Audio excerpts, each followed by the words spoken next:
So the topic of the talk today is how do we manage our internal world to create a beautiful external world.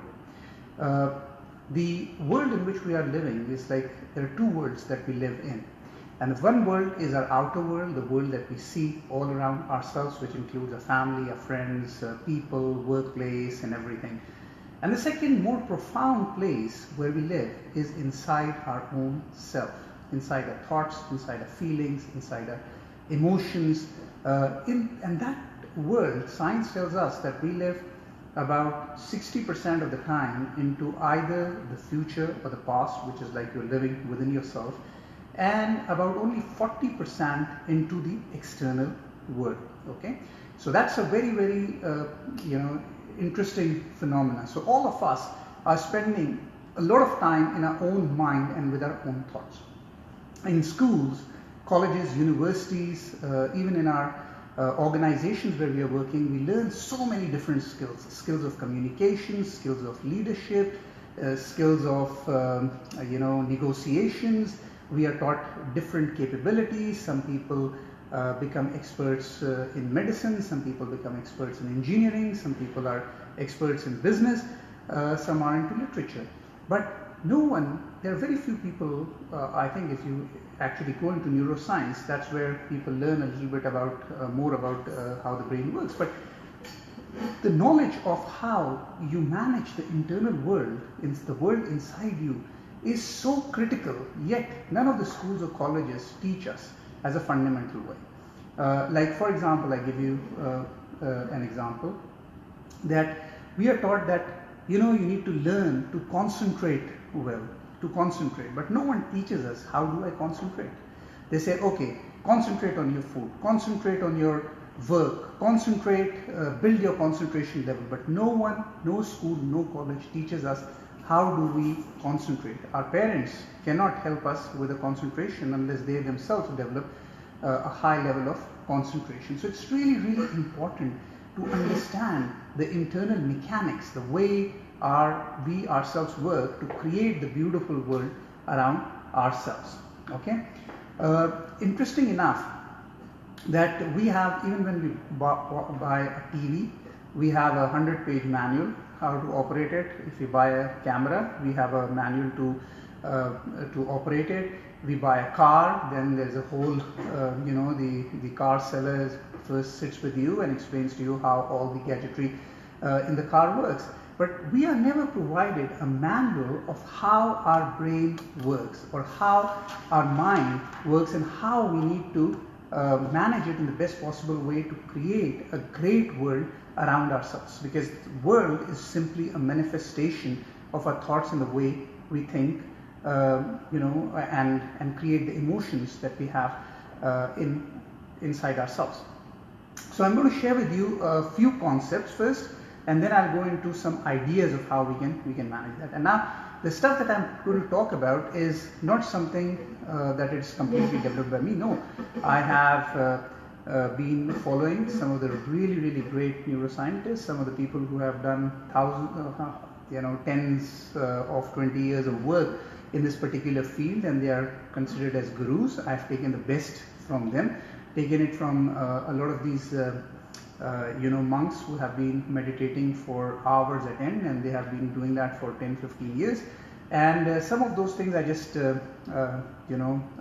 took their learnings, tried to mix it with what I have experienced in my life, and then I prepared a sort of a template which I can share with all of you so that you can also benefit from it. Take it for what it is. Everyone have their own journey, everyone have their own interpretation of things. Ideas have to be shared. It doesn't mean that you have to follow those ideas, but if it provides some inspiration to you and it helps you to get into the right path or improve your life a little bit even, then the mission remains accomplished. Okay. So the first thought I have is your life is a reflection of your thought, and I've been saying that for several times because I hugely believe in this. Even Buddha is a famous quote which a lot of people share on Facebook and Instagram, which is like, we are what we think. Okay, so we are what we think. Why is that? He's saying that we are what we think. And the way to explain that would be that if you think about you want to get an orange juice. So you take oranges and squeeze an orange, it will give you orange juice. So if you squeeze oranges 100 times, 100 times it's going to give you orange juice. It's not going to give you apple juice. That won't happen. It will always be orange juice. Same is the case with if you take pomegranate seeds, the stuff inside it, and then you take a juice out of it, it is going to give you pomegranate juice. It's not going to give you an apple juice. It won't happen. So if inside your brain you are anxious, you are worried, you are stressful, then at the smallest of provocation, what is going to come out is angst will come out. If you are calm, peaceful, then despite huge amount of provocation, you will still be calm, because that's the stuff that is inside yourself. So I try to understand that the way you behave is the internal feelings are causing you to act in a certain way. Okay, so very important, your life is a reflection of your thoughts. The way we operate is directly proportional to the way we are feeling inside our own self. So that's where the thought, we are what we think. The second concept I want to leave you with is we are energy or vibrations. Now this concept, for many of the people who are believers of Newtonian physics, and they say like, what is this mumbo jumbo, we are energy and we are vibrations. However, the more you get into the quantum mechanics and you understand how the universe operates, what happens on a submolecular level, you understand that we are energy and on a quantum basis, and we are simply vibrations. The entire universe is a vibration, and what seems to be solid is actually 99.9999% vacuum, or there's nothing, right?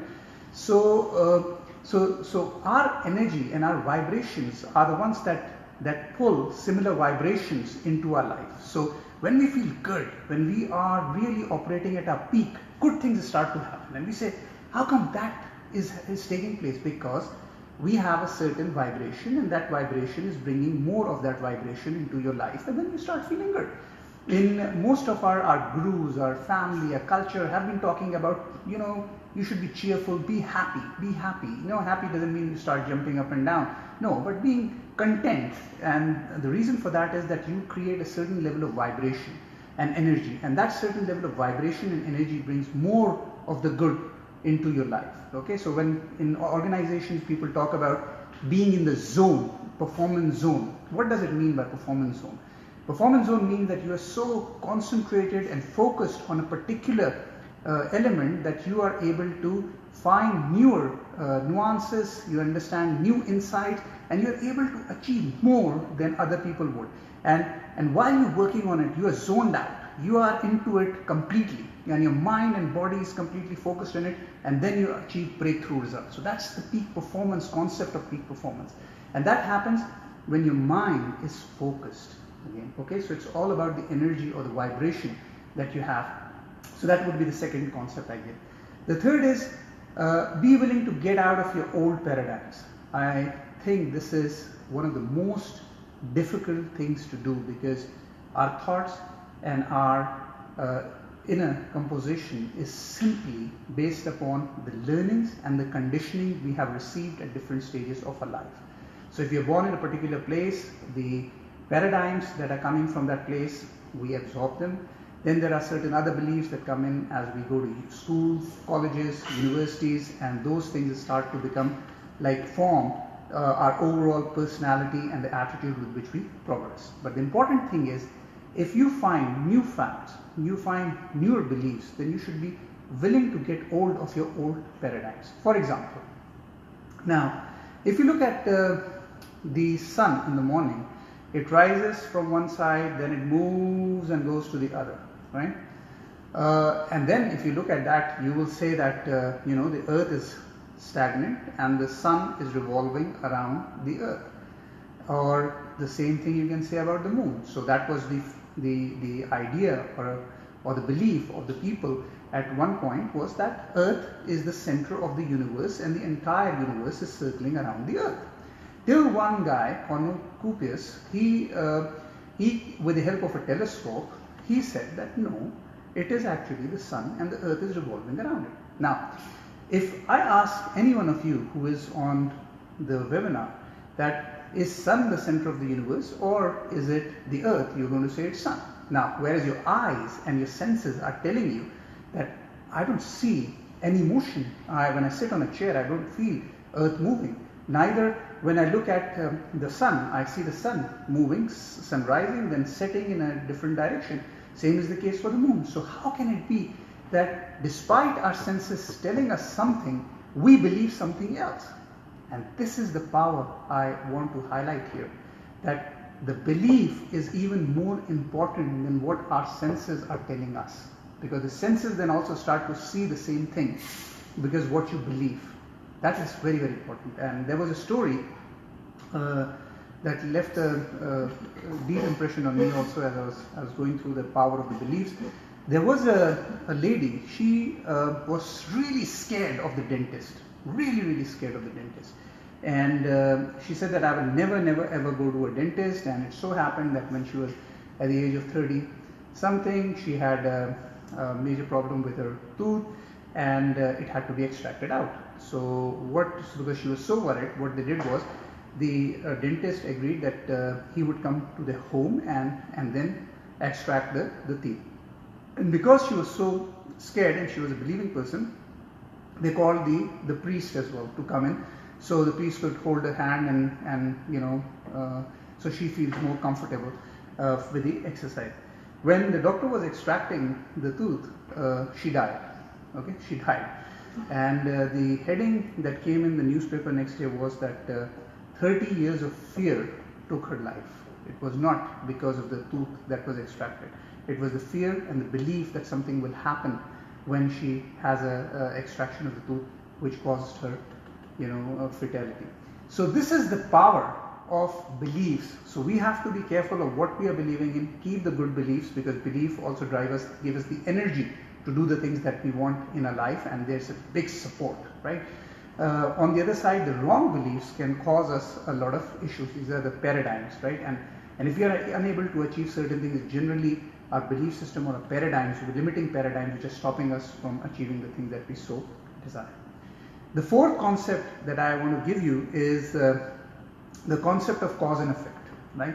So Einstein's equation of E is equal to mc squared, right? It says that energy is converted into mass if it goes through the speed of light, right? So it's more about, like, even the third law of thermodynamics is going to tell you that energy can never be created nor destroyed. So think about it, you have a banana, you eat a banana, the banana disappears, but banana is then converted into energy, which enables you to do the things that you want to do. So it's like just a conversion of something into another. Likewise, if there was an eagle sees a rat, and then it just focuses on the rat, it comes in, it kills the rat is gone. Now the rat is gone, it's not disappearing. The rat then converts into energy, which the eagle uses to do other things. Okay, so that is the cause and effect. So if that is happening around us, and there are, like, if I pick this pen and I drop it, it always falls. That's a law, because there's a law of gravitation which is causing it to go down. Similarly, the way I'm speaking, it's traveling at a speed of 750 miles an hour. If I were under the water, it would go at 3,000 miles an hour. So that's a law. So if everything is based upon a law and there's a cause and effect, then how can it be that our life is based upon luck or on extraneous factors and not about the cause and effect, that the things that we are ourselves causing through our thoughts, emotions, feelings? How can it not be because of that? How can it be caused by something extraneous? Why isn't it that the sun is not rising the next day? Why is it that you can even estimate what will be the tide level, inflow, outflow on a daily basis? How can it? Because it is precise. It has to be. It's a law. So to then say that, we are different than that, it's a little bit, I think, borders on naivety. It's more about understanding the power that has been bestowed upon us as human beings to lead our life in the right way and to bring about a change in that is so primal and so important for all of us to understand. Okay, I have a question here. a great example of how we should avoid it. Okay, yeah. So, or I'm going to also talk about like how we can rewire the brain to not think about negative things. I'm going to touch that subject as well. So the fifth concept I want to give you is that the beginning of wisdom is to know that we don't know everything. Now this is another problem that I've seen in many people. They say, yeah, I know everything, I know this. The moment you know everything is the decline. I tell you, even when I'm sharing things with you, I don't know a lot of stuff, but the stuff that I know is based upon a lot of analysis of the research that I do and some of the experiences that I've faced myself. It doesn't mean that this is like etched in my mind, engraved, and I keep changing my paradigms also based upon newer data that comes in. So the whole wisdom has to be that you have to be open to new learnings. If a better data comes in, you avoid the old data, just like the way we just talked, that Earth is not the center of the universe, it is the sun, right? So if a better data comes in, more, and it's more, you feel, you believe that it is right, it is more factual, and we should go and accept it. So the 5 things that I talked about, the concepts, is your life is a reflection of your thoughts. So be careful in the thoughts that you pick. We are energy of vibrations, and our thoughts create or manifest the life that we have. So we have to feel, generally the best thing is to feel happy or to feel contented inside. That vibration is the one which generates more of that and brings more of that to you in your life. Third is be willing to get out of the old paradigms, the ones that are stopping you from achieving the things. That's important. Fourth is there's a cause and effect. So think about what you are doing to bring about a problem. Like scientists now say that there was a research on placebo. Placebo means that you give someone instead of a medicine, maybe a sugar pill, which has nothing on your body, but generally they have seen that the placebo can have an effect on people from 10% to 100%, from 10% to 100%, meaning like people who are suffering from diseases can be cured or get into remission by having a placebo. Placebo may have the same effect as a real medicine, right? Or sometimes even more powerful, because people are taking it assuming that this is medicine, and it's in the brain is telling them that they are getting cured, and when the brain tells you it's getting cured, you actually start to get cured. That is the power. So have that thinking in, this is something which is like scientifically proven. It's not jumbo mumbo. So it's important. And then the 5th thing I talked about was beginning of wisdom is to know that we don't know everything. So okay, so 5 concepts I've given you that you have to keep in mind. Now, 3 concepts I'm going to give you of how the mind operates. Again, this was I found it through a talk by one of the great neuro scientists, as well as I've taken some of the thoughts from a monk, as I talked about earlier. So first thing is that the mind is always in motion. So think about it as like an ocean which is in motion in your mind.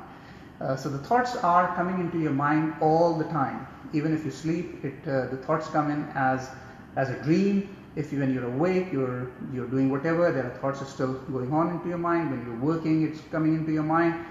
These thoughts are based upon your experiences, and those experiences, the emotions those experiences create, and the feelings that they generate. Sometimes it's just like watching a movie.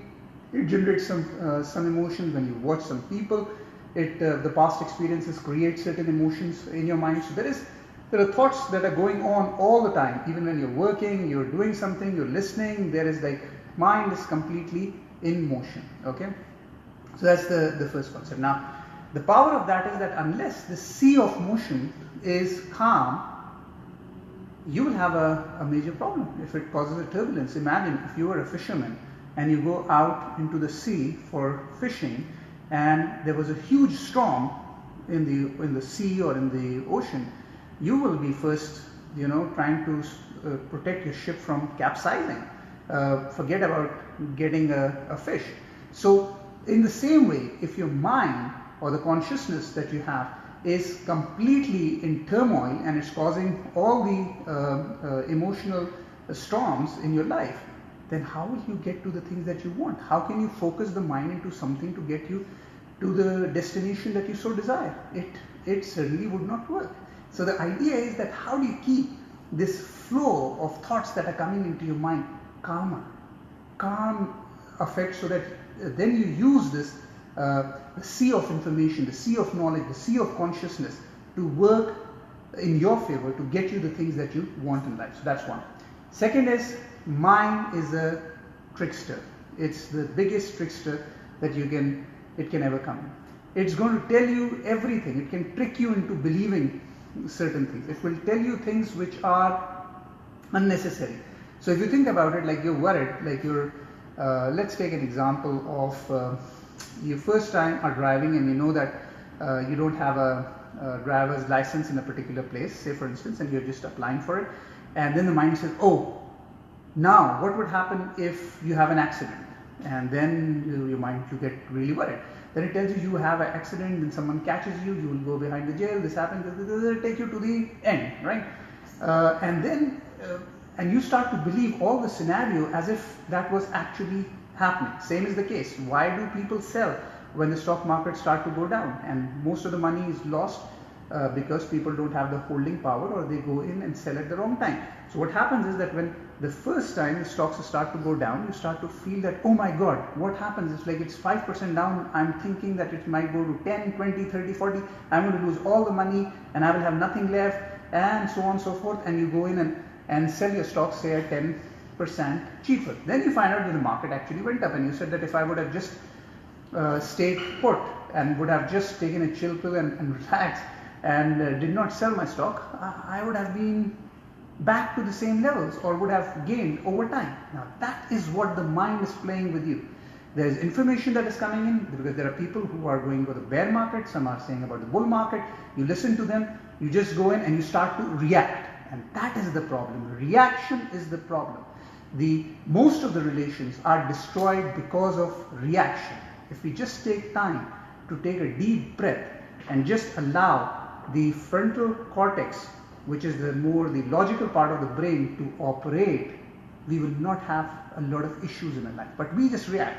I've seen it, like especially in my part of the world. If you have like someone's car coming close or it touches, instead of talking about like give me your life, your insurance number or whatever, they come in and start fist fighting, or they will have abusive language, because it's all reaction. It's reaction of one-man-upmanship, like I am more powerful.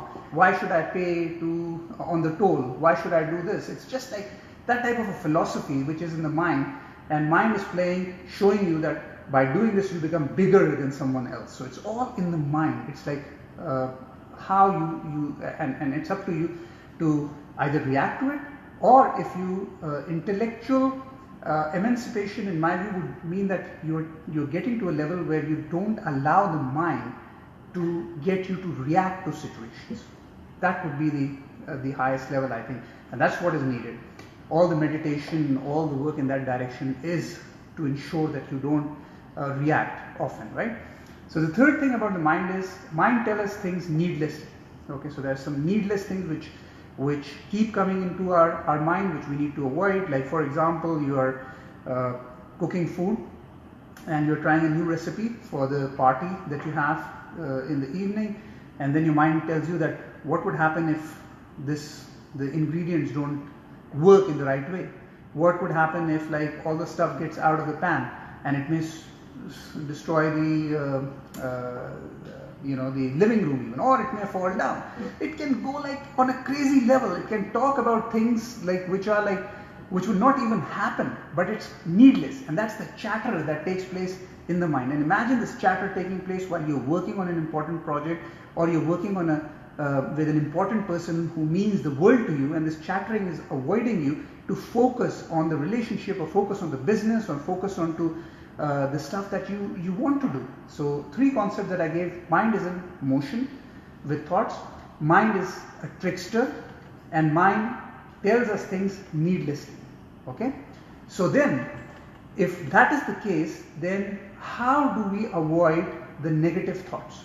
Okay, so what I have found some really interesting ideas, and I tried them on myself as well. And these have been based upon researches by really capable individuals, and I tried a few, and the ones that I liked, I'm sharing those with you.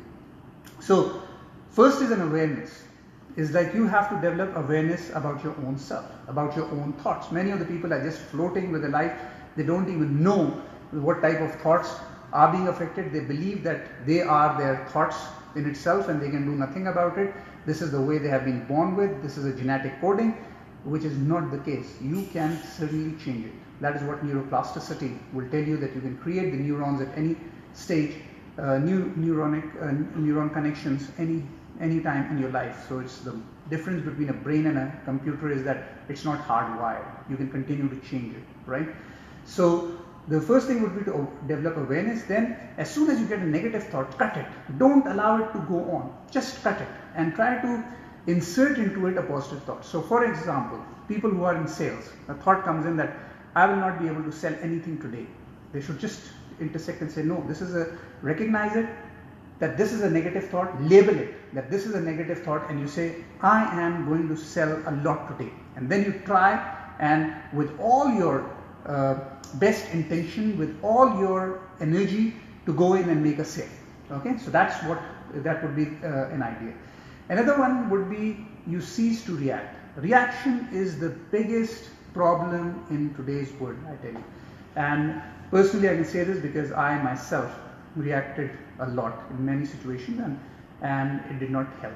The best thing is to take a few moments, allow a little bit of a pause, so that instead of the thoughts going into the amygdala to take a reactionary response, allow it to get into the prefrontal cortex, so some reason can be brought in, and your response will not be reactionary. It will be more based upon a logical and a more prudent approach to it, which will save you a lot of energy in the future. So that's important. So don't react. And sometimes counter negative with a positive. That is how you can do it.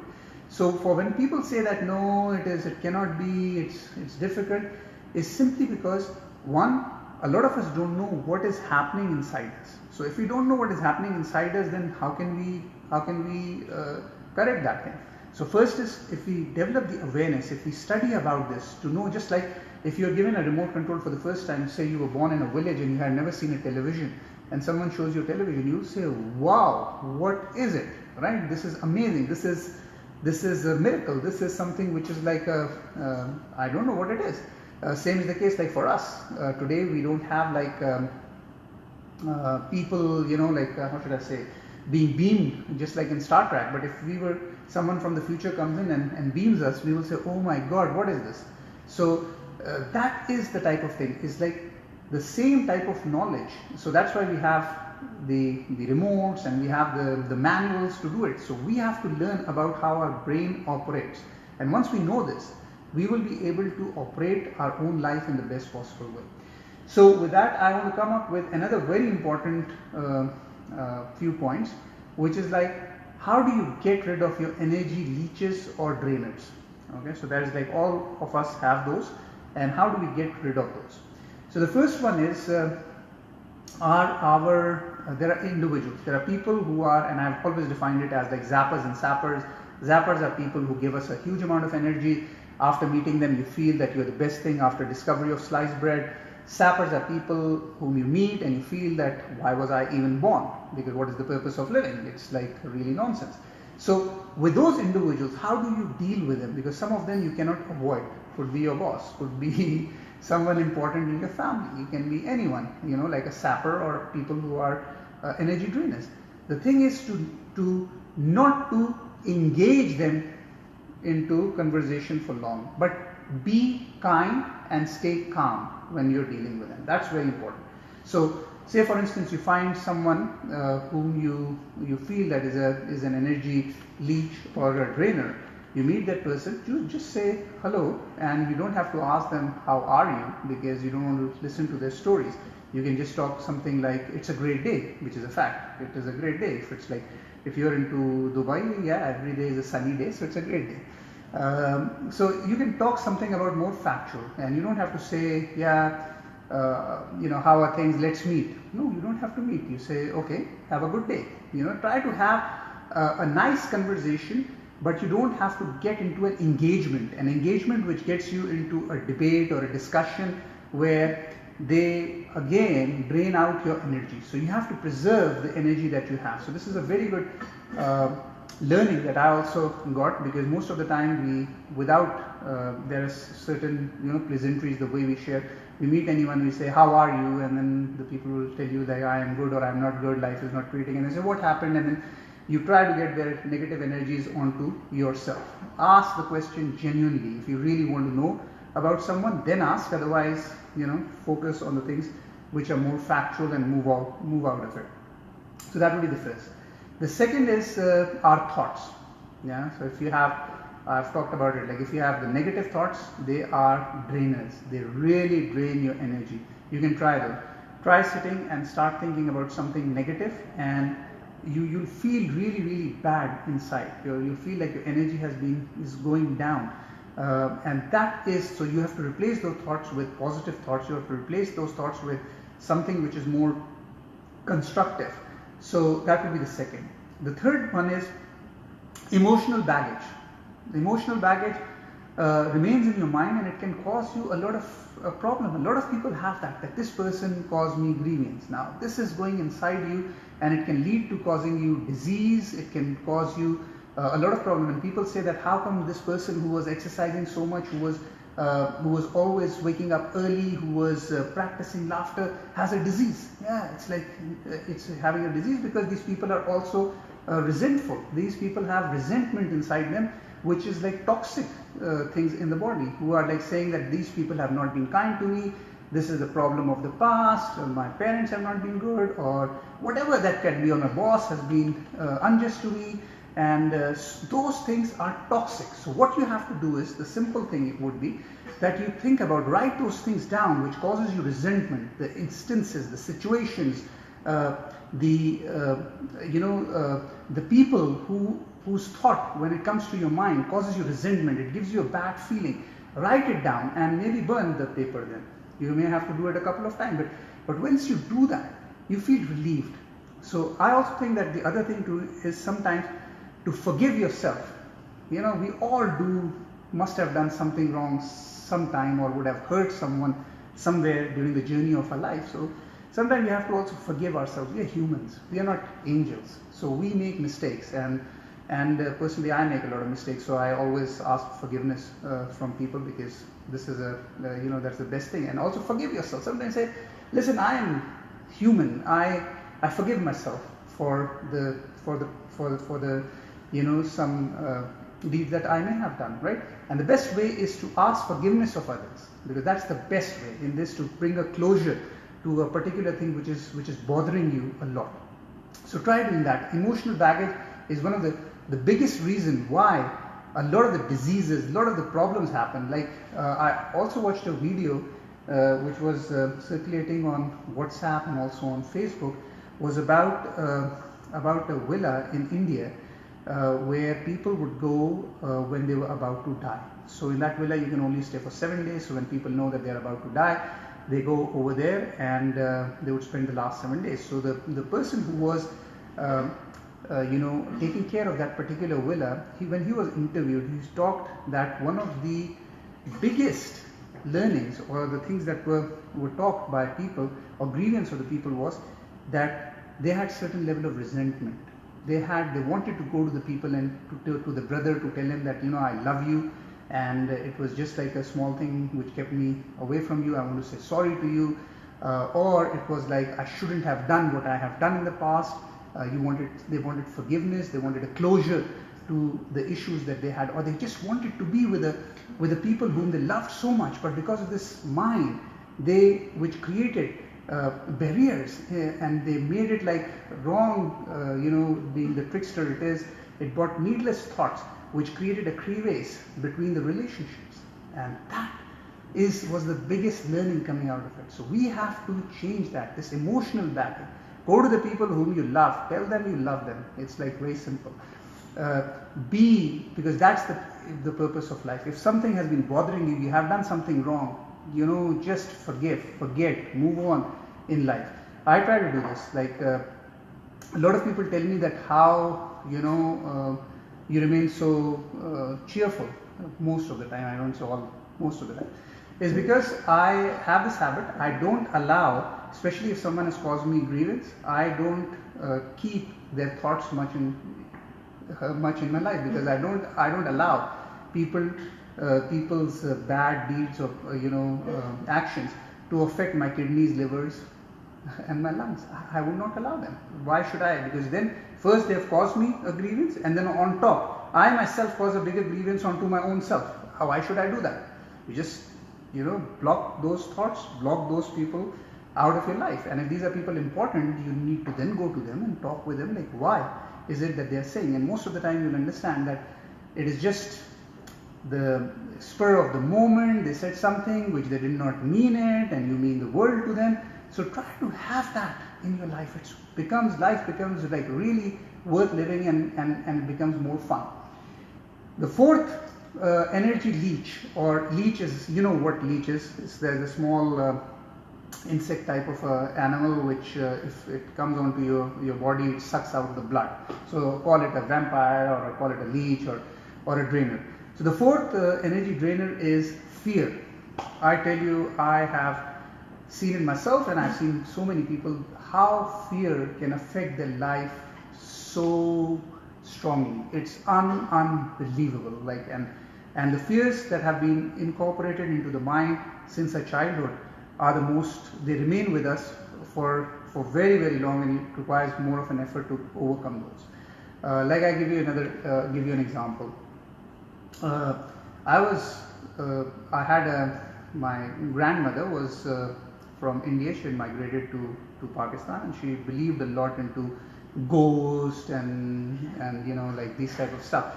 And she would say that there could be a ghost who can come in if you take her name, and she will come in and she can take even your heart out. And I was wondering that how would she travel all this time? Whenever her name is taken, she would fly in. How would she be doing it? Is she flying on a rocket, or on a plane, or on a broomstick?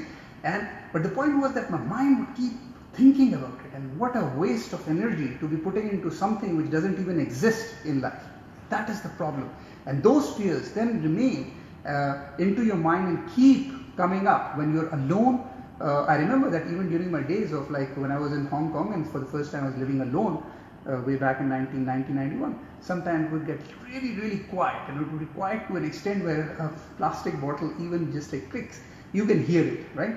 And I would say, oh my God, what is it? And old fears, the stories that have been talked to you, they come into your mind, which you have to then overcome, and you have to work hard in overcoming that. So that is what fear can do into people's lives. So avoid the fear and have the courage to go on and live your life in the best possible way. So we talked about 4 energy leeches or drainers. The first one was individuals who can cause a lot of the sapping of the energy. We have to avoid them. We need to be calm, and we have to be nice to everyone, right? But we should not engage into discussions so that they can sap out our energies. That's the thing we said. Second is, we have to be careful on our thoughts. We have to evolve the thoughts that give us more energy, which are positive thoughts which are constructive, versus those thoughts which sap away our energies. The third thing, we talked about the emotional baggage that we may have, the things which have happened in the past which are hurting us all the time, the conflicts that we may have with certain people. Try to bring a closure to those, and that's also going to make it good for your own self. It's nothing to do with another person, it's good for your own self. And the fourth is, understand your fears. Understand your fears and overcome those fears, or learn to live with those fears. So we talked about the 4 things as well, these 4 things. Okay, then the final point, because we still have a little bit of time, I'll first recap what I have talked so far. So what we talked about was that we live in 2 worlds. The first world is the world that we all see, which is all around us. The second is what is happening inside us, our feelings, emotions, our thoughts, right? And generally we have manuals of everything, but we don't have the manual of how do you live your life, or the manual of how you manage your mind. I gave them 4 concepts, which was like your life is a reflection of your thoughts. Second was we are energy or vibrations. The better vibration we have, the more of the good we can attract into our life. The third is be willing to get out of old paradigms or limiting paradigms or beliefs that we have. which are stopping us from achieving the life that we so desire.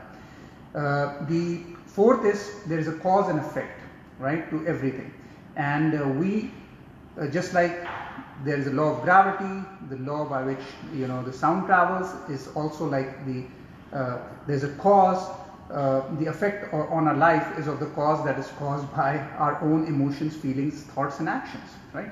And the fifth is beginning of wisdom is to know that we don't know anything, and so that we become a learner, and we don't get fixated that this is how it is. No, we say we want to learn more, we want to understand. If there is something which is newer and new information coming in which is better, we should be young enough to understand and to adapt it into our life.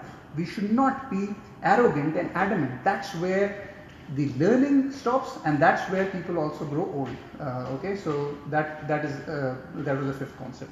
Then the three concepts of the mind that I talked about, which is mind is always in motion. We have to keep it calm. Mind is a trickster. It's going to trick you all the way. It's going to tell you the worst thing. If you start thinking one, it will take you to the end. The mind doesn't think about like good or bad. It will just show you the picture. It's you who have to choose if it has to be good or want it to work on the good direction or the bad direction. Mind tells us things needlessly, which are not even going to exist. So that was it. Then to overcome the negative thoughts, I said that cut the negative thought by labeling it, to say this is a negative thought, by creating awareness inside you, and to replace the negative thoughts with a positive thought by inserting it at that time. And once you start practicing this, you become more positive, and you get like into a zone which is more about like into a habit of developing positive thoughts. Then we talked about certain energy leeches or vampires or drainers, and these were the individuals, the thoughts, the emotional baggage, and understanding fears.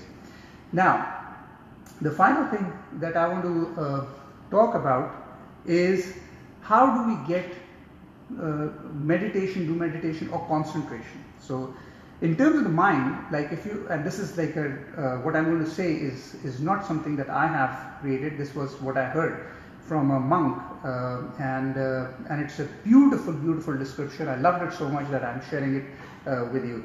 So the thought is that think of your mind as a huge warehouse which has different sections. The section of philosophy, the section of fear, the section of courage, the section of so many things. And then there's another one is awareness. The awareness is a light bulb or a ball of light that you have. Yeah. So what you do is, whenever you are thinking about a scary thought, what is happening is that you are taking your awareness into the part of the warehouse where you have the memories and associations of something scary. Okay. When you take the same ball of light into the area of the mind which is about happiness, you start becoming happy. When you take that ball of light and focus onto things which is sad, then you become sad. Like for example, you're watching a movie and you go through so many emotions. If the movie is brilliantly made, and if the movie is sad, you start to cry, right? If the movie is about jokes and funny things, you start to laugh, right? And in the same movie, you can even have your emotions going up and down depending upon how the director is playing with those, right? So you might be scared at certain points, you might be anxious, you might be anticipatory at some time, another time you may be laughing, sometimes you might be sad, you feel compassion for the distress of the character that is going through the problems. So all that is happening is because you have shifted your awareness and put the focus of the awareness into a certain section of the mind. Now, wouldn't it be great if you take your awareness and fix it onto the positives, onto the things that are more constructive, that are the things that you need to achieve the goals that you want in your life? That is the power of concentration and meditation. That is real meditation. So generally because I've been doing meditation for a very long time, but some, in all fairness, did not work. And I try to practice things and try to, for myself, judge, not based upon how many people have followed it, but I try to see if it actually works on myself or not. And the thing which has actually worked is like a simple form of meditation, and which also increases concentration, is to sit, relax, you become aware of your own self, aware of where you're sitting, and then you take your mind to a particular event. So the event could be the graduation of your child, or your own graduation, or a wedding, and then you just focus on that particular event that has happened. Then if it is a wedding, then try to see who are the people who you can identify with in that particular wedding. What was the dress that the bride and the bridegroom were wearing? What were the functions that were happening? What were the emotions, the feelings that you had during different phases of the marriage? Who did you get a chance to meet? Who were the people who were really very happy? Who were the people who were sad?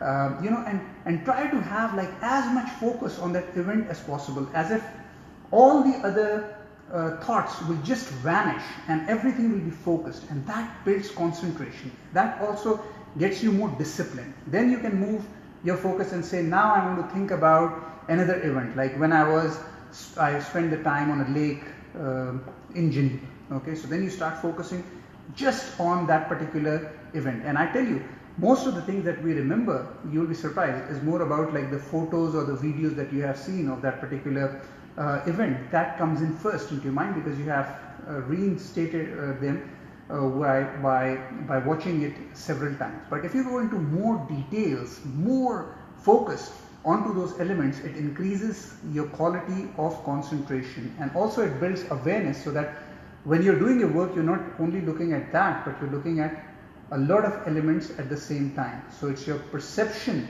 is becoming, peripheral perception is also becoming bigger or wider. That's the whole idea. How do you use your mind and train it in the best possible way? I thought that this form of meditation I really enjoy. So what I do is like these days it's fantastic because I wake up in the morning for sahur, and after that I take an hour, just relax, and then I think about different events, and then I have a great sleep and I feel really good. So develop the concentration, try for your own self what works. A particular situation may not work for you, maybe another idea may work for you, but the point is that try to learn about the most important machinery that you have, which is you yourself. You know, it's like life is the greatest gift that has been given to all of us, and how we use it. It may be 30, 40, 50, 60, 70, 100 years, doesn't matter, but the quality has to be good. And how can you have a quality if you are going in on an autopilot? You don't know what destination it's going, because you don't have a manual, right? So having a manual, then you know, is the same as like you're driving a car in the night and without street lights, and your car is without headlights.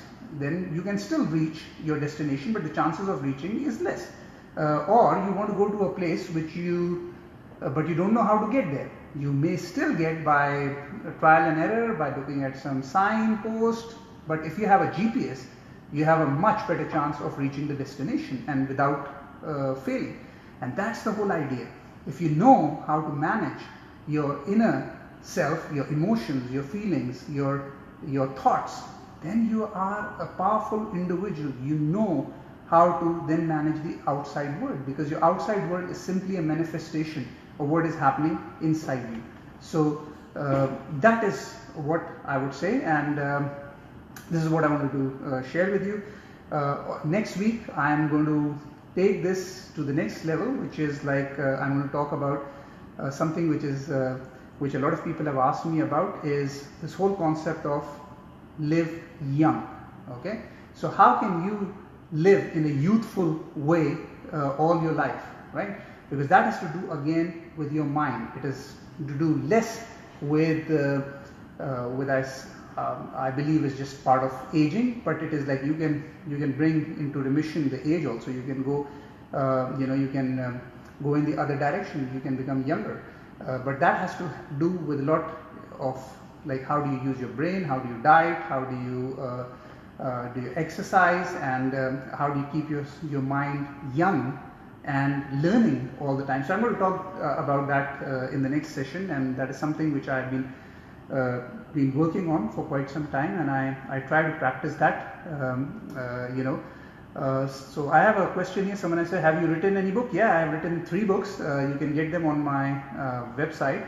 The first book was The Story of Courage, second is Rhythms of Life, I have it in front of me actually, and the third book is Soar to Personal Excellence. All of these are free and you can get them on my website courageousminds.net, and you can download them, read them, enjoy, and so yeah, for sure. So I'm going to get into this area and I'm going to write about it as well. Today, maybe tomorrow morning I start writing it on Live Young, and I have already the thoughts in my mind that what I want to share with the people, and hopefully I will have the audience, and then you can provide me your perspective, how your experiences of that, and we can all learn from each other, and then to enrich our lives and the experience that we have of whatever life we have left in the world, to make the most out of it. And making the most out of it doesn't mean just by making money, but it's all about like the quality of life that we have in terms of our relationships, in terms of our engagement into the work we do, in terms of like just feeling good about our living, right? And having the energy, because age again is all about the energy. How much energy do you have to do the things? It's not about having lesser wrinkles or having lesser strands of hair. It's not about that. It's about the energy that you have to do things. So, but we're going to talk that separately. But this was more focused upon how do you use your inner world to manifest a great external world for yourself. Any other thoughts? Could we see the Rhythms of Life? Yeah, it's just 1 second. It's like I'll show you. This is the book, Rhythms of Life. This is the book that I wrote while I was in the US, and this has my picture. In those days I had very long hair.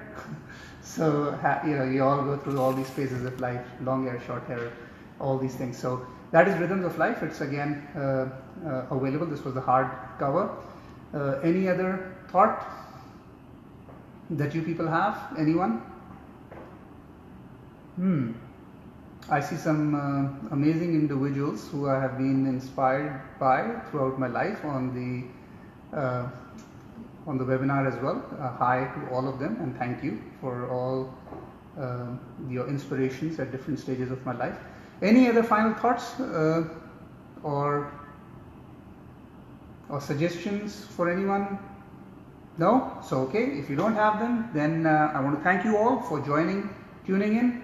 And see you next Saturday. Please do provide your feedback on this particular session. If you liked it, what would you like to have it more?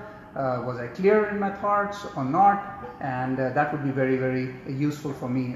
Why I do this? I do it because as much as for you, as much as for myself, because when I'm thinking about it, that what I'm going to say in front of the people, it makes me to think, it improves my life by doing this, and I hope that it provides some fodder for you to also think and challenge your thinking, which can enable you to find your own solutions in the journey of your life. So with that, I want to sign off. I want to thank you all again and look forward to seeing you on Saturday next week. Bye-bye.